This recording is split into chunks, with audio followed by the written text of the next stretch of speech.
Ini siapa ini? Ada yang tahu ini siapa?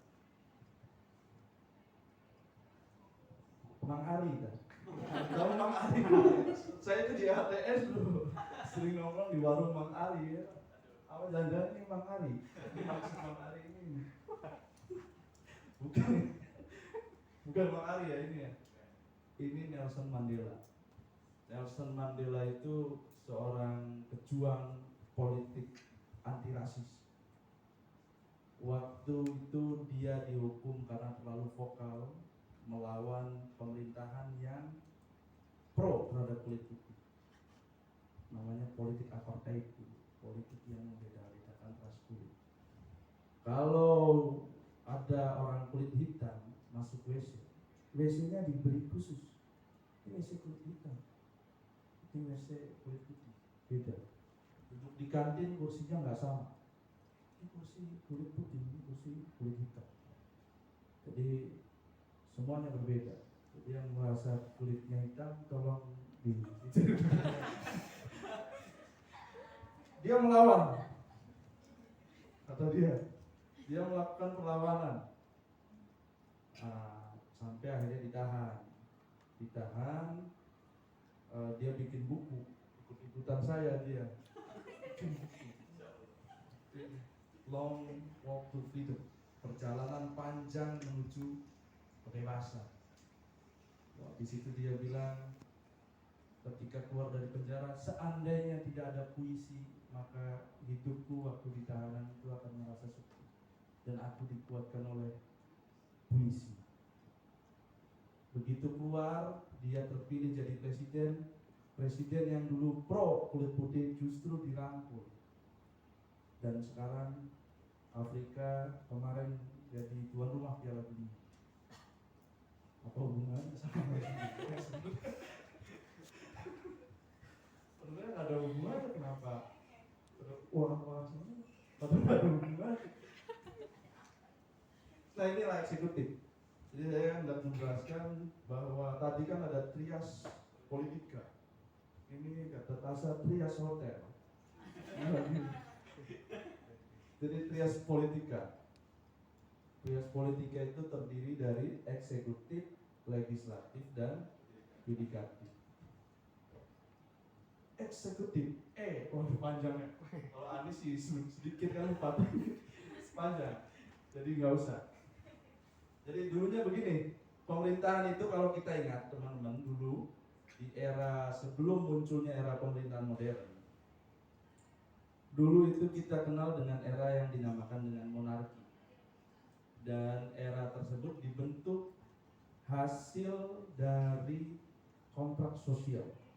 Jadi Thomas Hobbes lah yang membuat ide itu. Kata Thomas Hobbes, kenapa harus ada pemimpin di dalam satu negara? Karena di dalam satu negara itu ada kelangkaan.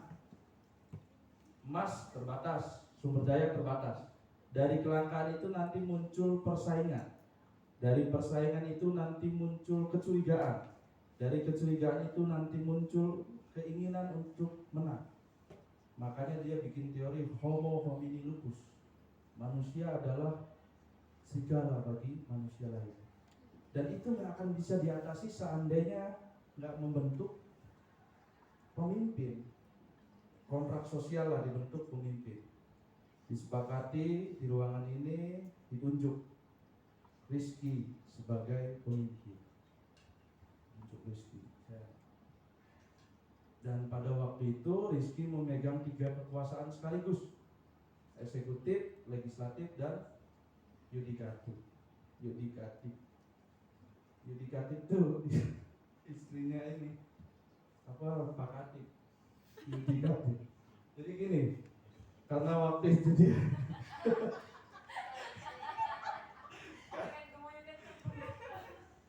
karena itu memegang satu kekuasaan, makanya nggak adil, ya kan? Aturan bikin sesuka hatinya dia. Kayak Kim Jong Un tuh bikin aturan enak-enak aja dia, karena dia monarki. Ini yang masih sekarang masih ada sampai sekarang, Kim Jong Un penyakit emang. Tukang cukur, pokoknya warga negara Korea Utara nggak boleh potong rambut ikutin potongan dia. Lagian siapa juga yang mau ngikutin? Orang potongannya aneh kan? Pede banget. Pokoknya orang Korea Utara nggak boleh potong rambut. Ya siapa juga yang mau ikutin? Kalau ikutin dibunuh. Cara menurunkan corona yang paling efektif ketika terdeteksi dia positif ditembak. Enak banget. Ya emang bener ya. Akhirnya kan nggak ada lagi yang corona kan. Iya juga kalau pikir-pikir. Boleh dicontoh itu sama Kementerian Kesehatan. Karena ya mungkin ada hikmahnya kali ya, daripada hidup terus dimasukin sama ini apa namanya, remote TV, terus apa sih yang makan najwa di video, tuh tembak aja ya. Tapi nggak kayak gitu juga kali. Lalu dari aturan-aturan yang nggak adil itu, yudikatif dipegang dia.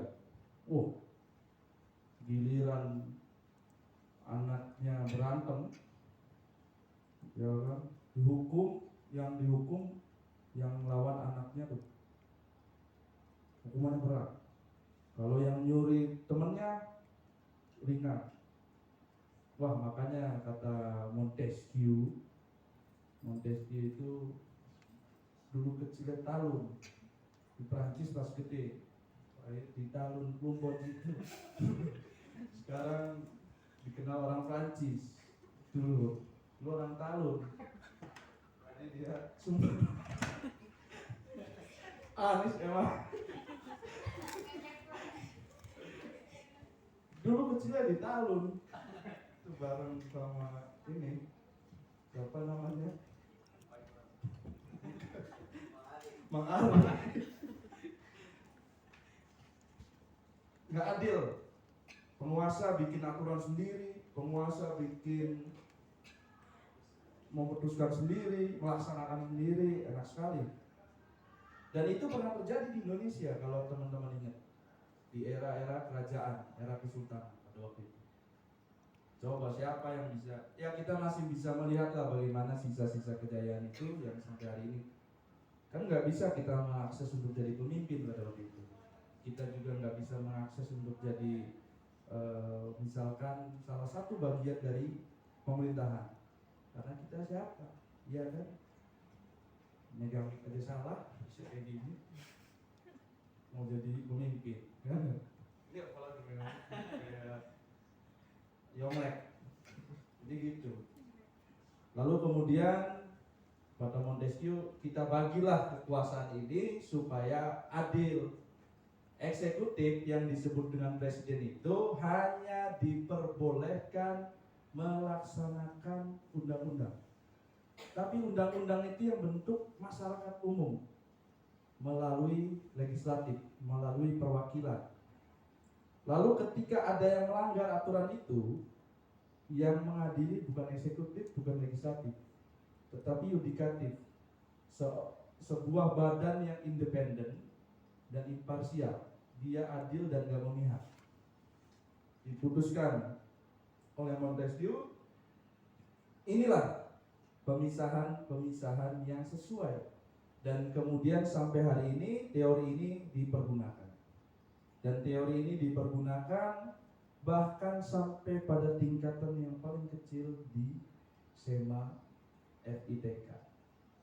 Nah, dulu SEMA FITK ke PBB ikut ini, boleh nggak pakai jas kulit? Boleh. Akhirnya daftar. Muncul SEMA. Iya kan? Ini Mang Ari, bener kayaknya Mang Ari. Nggak salah lihat. Coba nanti ya ditanyakan ya. Barangkali benar. Lanjutnya. Dipangan, barangkali lapar. Nah, Montesquieu karena nggak ada yang berkuasa di dalam sebuah negara yang menganut sistem res politika, makanya dibentuklah negara hukum. Negara hukum itu punya 3 hal, 4 ya, salah. Kelihatan dari sini 3, ternyata 4. Jadi 4, ada 4 nih. Jangan lupa. Yang pertama adalah keadilan, equality before the law. bahwa setiap aturan itu harus memenuhi unsur semua orang di mata hukum dianggap sama, nggak boleh beda. Jadi kalau dulu sebelum muncul era-era negara hukum ini, kita ingat ada aturan dari VOC yang memperbolehkan orang sekolah sampai pendidikan tinggi kalau dia keturunan Belanda. Kalau dia cuma anaknya tukang sapu, ya udah sampai sekolah rakyat aja. Kalau dia anaknya kuwu dan lain-lain, baru boleh sampai SMP atau SMA. Nah, nggak boleh. Kalau kata Montesquieu di dalam negara hukum, semua aturan itu harus mencakup kesamaan di mata hukum. Mau Anies ke, mau Rizky ke, mau Fauzi, mau Tessa, mau siapa kan namanya Mbak? Hasni ke, semuanya boleh kuliah.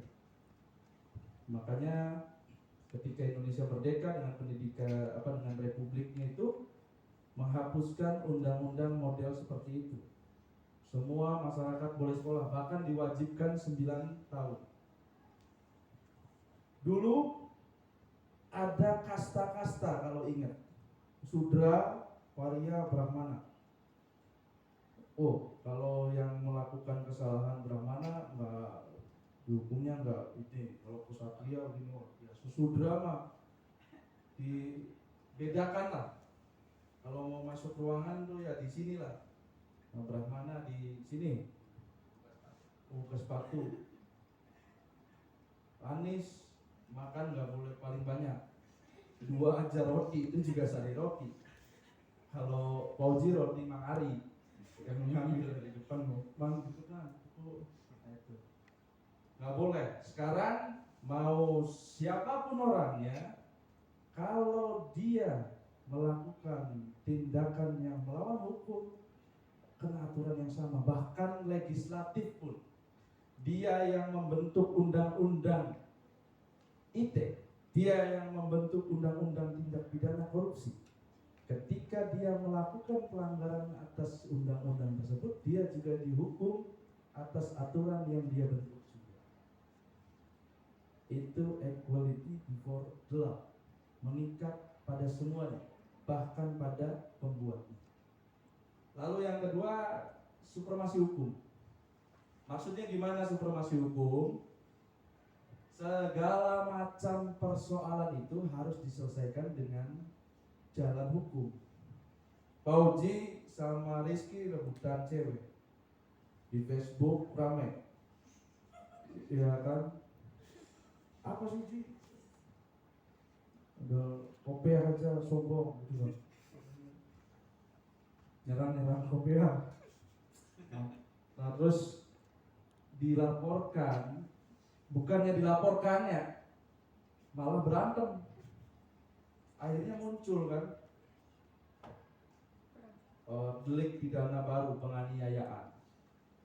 Padahal kalau ada persoalan-persoalan di media sosial yang kira-kira itu bernuansa ujaran kebencian, bernuansa kebohongan, maka diselesaikan melalui jalan hukum.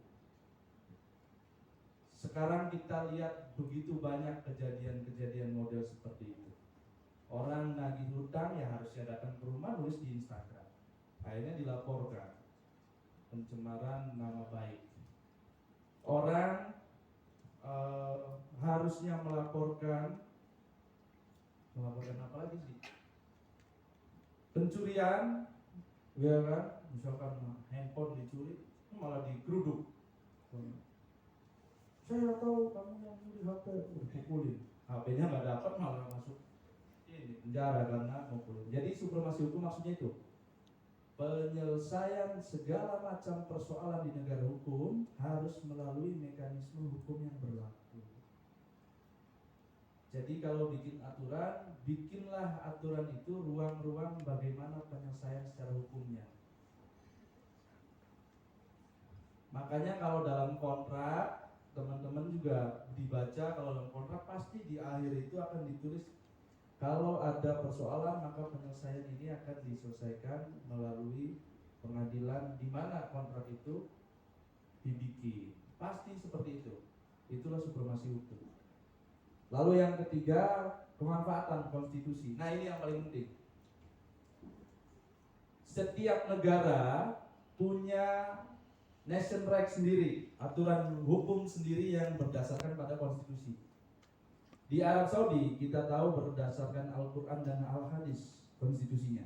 Maka tidak mungkin di sana ada aturan-aturan yang memperbolehkan laki-laki dan perempuan itu misalkan belum menikah, belum resmi, bonceng-boncengan bareng, nggak boleh. Apalagi ke kosan, nggak boleh. Karena prinsip daripada ajaran agama. Tapi kalau di Amerika yang konstitusinya liberalisme klasik, kalian melarang orang berduaan itu melanggar hukum, justru melanggar kebebasan orang lain. Itu konstitusi itu di situ, kuncinya di situ. Dan setiap negara nggak boleh menyalahkan negara lain karena pilihan konstitusinya berbeda. Di Korea Utara misalkan, dia membuat kurikulum anti Amerika, dia membuat jam-jam di mana masyarakat harus pulang, di mana masyarakat bisa keluar dari rumah. Itu karena kebijakan negara itu sendiri, konstitusinya begitu. Nah, di Amerika mau bikin kayak gitu nggak boleh, melanggar hak asasi manusia. Di Korea Utara orang nggak boleh kritik presiden, no problem, karena di Korea Utara mungkin presiden dianggapnya seperti raja yang suci. Tapi kalau di negara demokratis yang liberalisme klasik, kritik dibungkam itu satu pelanggaran hukum. Nah, itulah konstitusi. Di Unswagati memaksakan semua mahasiswanya menggunakan kerudung, masalah. Karena konstitusi dan kesepakatan di sana bukan universitas Islam. Barangkali ada yang Kristen, dan barangkali ada yang Buddha, yang mungkin ke kampus pakainya ini oren-oren, yang dilarang nggak boleh. Ya karena memang bukan universitas Islam. Kalau di Universitas Unswagati bikin aturan seperti itu, wajar, bisa protes. Karena konstitusinya disepakati bukan universitas Islam. Di IAIN bikin aturan mewajibkan memakai pakaian yang tertutup, mewajibkan memakai pakaian yang sopan, mewajibkan memakai pakaian yang tidak terbuka. Itu satu hal yang wajib dan gak bisa ditentang.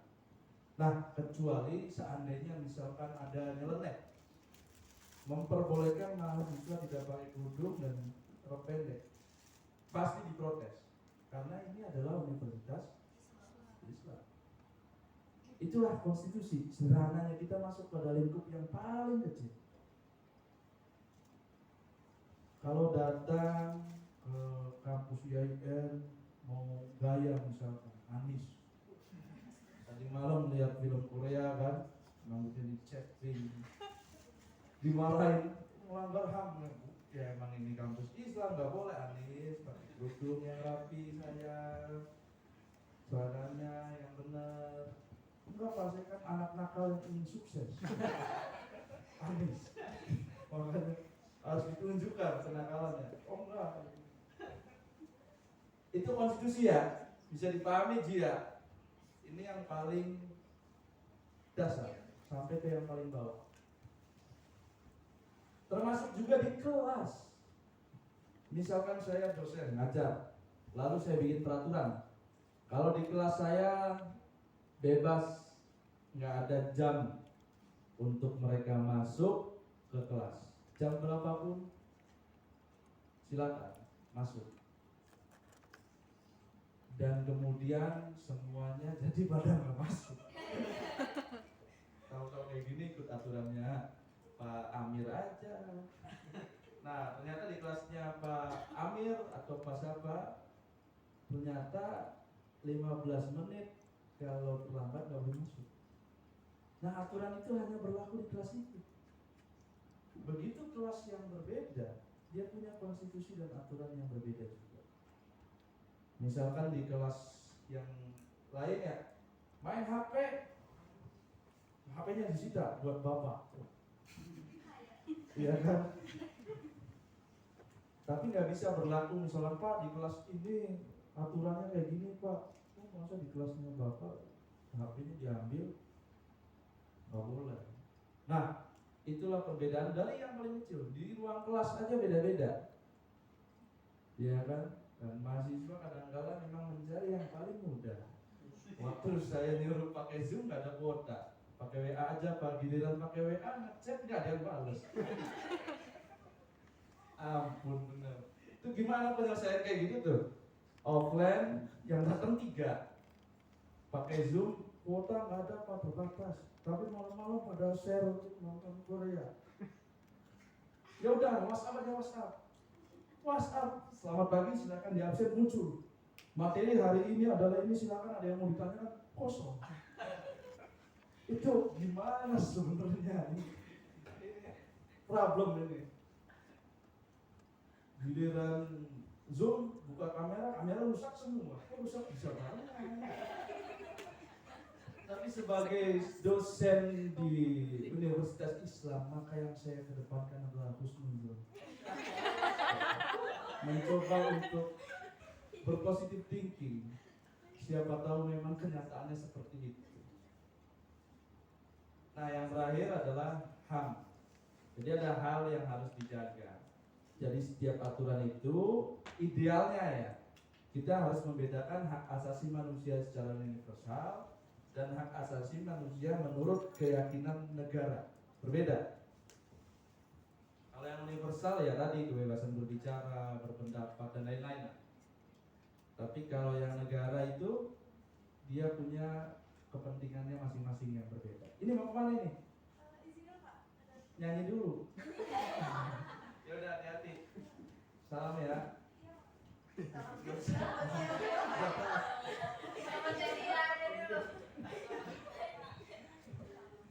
Itu. Tadi ngobrol sampai mana kita nih? HAM. Oke, HAM. Ya tadi contohnya kalau di universitas boleh lah. Ya nggak pakai ini boleh. Itu berbeda. Jadi ada nation right, yaitu HAM yang ada di negara itu sendiri, dan ada hak asasi manusia secara global. Nah, HAM di Indonesia itu penuh perdebatan.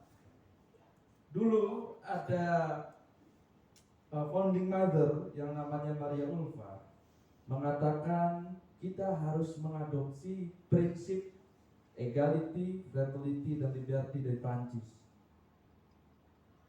Kita harus mengadopsi hak-hak asasi manusia yang disepakati secara internasional dimasukkan di dalam undang-undang.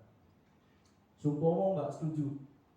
Kalau kita memasukkan HAM di dalam undang-undang, nanti muncul individualisme yang akhirnya kita udah capek-capek bikin persatuan, bubar. Nah, Soekarno juga nggak setuju. Soekarno bilang, kan udah ada di keadilan sosial, itu mencakup HAM juga. Sila kelima,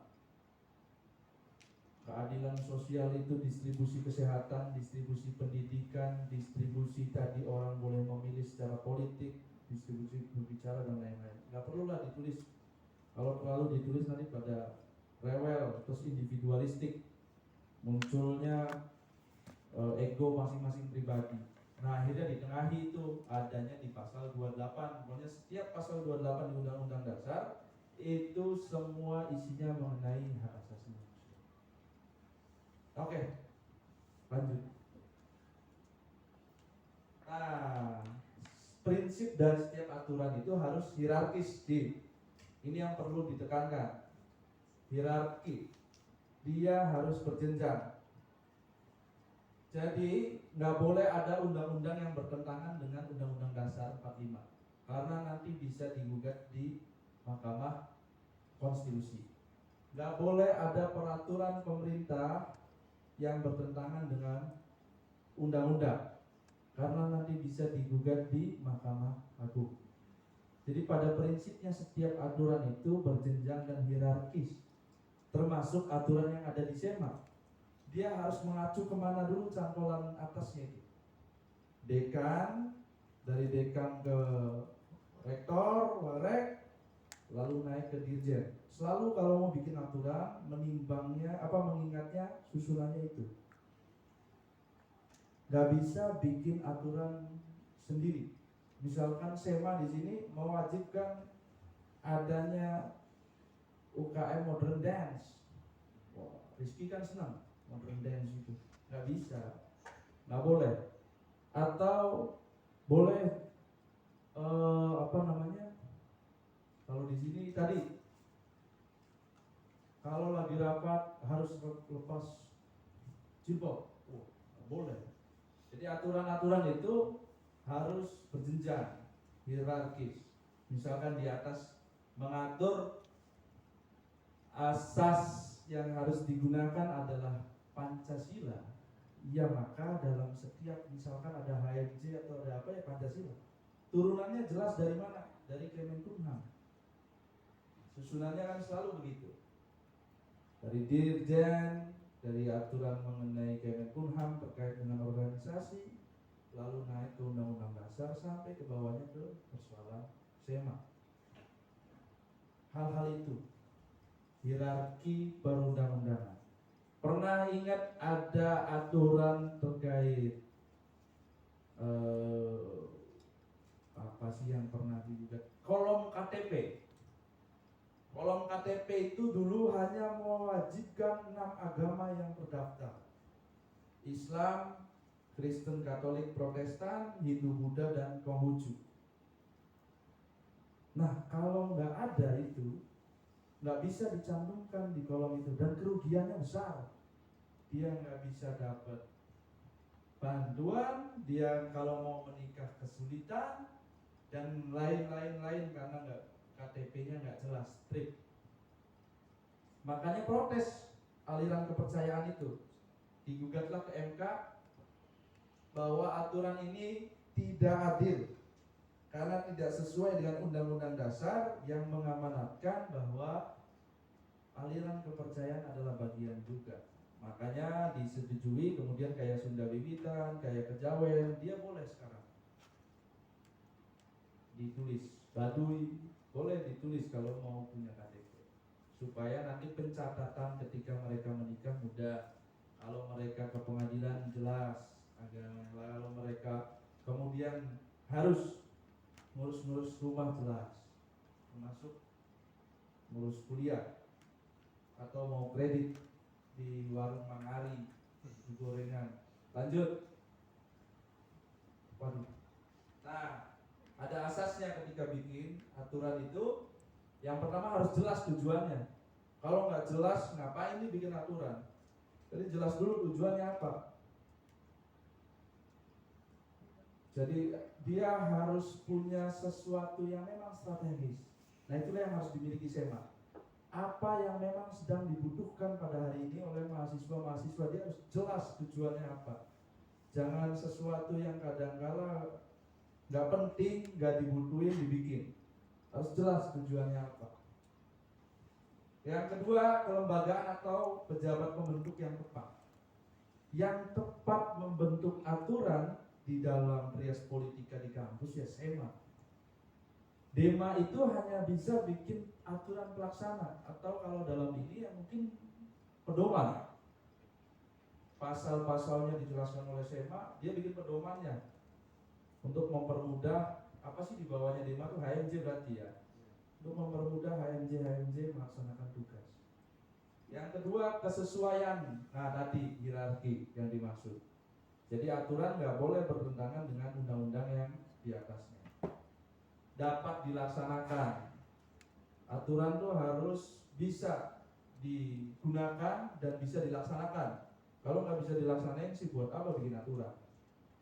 Yang selanjutnya, rumusannya jelas. Maksudnya rumusannya jelas, dia punya naskah akademik. Jadi sebelum membuat aturan, SEMA itu membuat kajian yang nanti hasilnya adalah naskah akademik.